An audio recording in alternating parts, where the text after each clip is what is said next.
Pelaksanaan belajar tatap muka atau PTM di sejumlah SMA dan SMK di Sumsel sudah mulai dilakukan. Proses belajar tersebut mengikuti sejumlah petunjuk teknis, antara lain persetujuan orang tua siswa. Selama di sekolah, siswa wajib memakai masker dan mematuhi protokol kesehatan.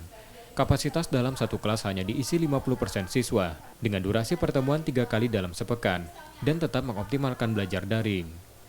Gubernur Sumsel Herman Deru melakukan pemeriksaan proses PTM tersebut dengan mengunjungi SMK 2 dan salah satu SMA di Palembang.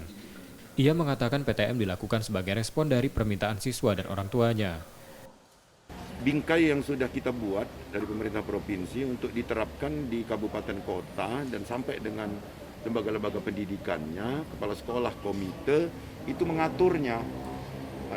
Ada batas maksimum, ada durasi belajar yang sekian menit, ada penjarangan bangku yang berapa jaraknya, itu kita serahkan kepada sekolah masing-masing. Tapi pada prinsipnya bahwa tuntutan anak-anak untuk dapat sekolah tatap muka ini kita sudah respon.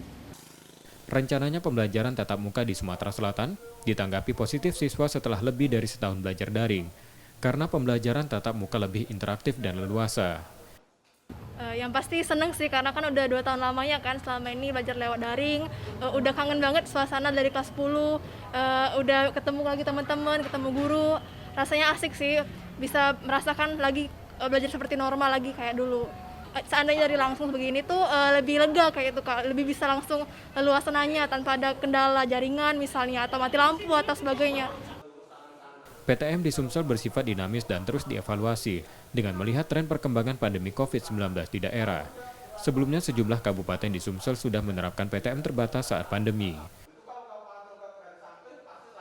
M. Rizky Nurmizan, Purwantoro, Kompas TV, Palembang, Sumatera Selatan.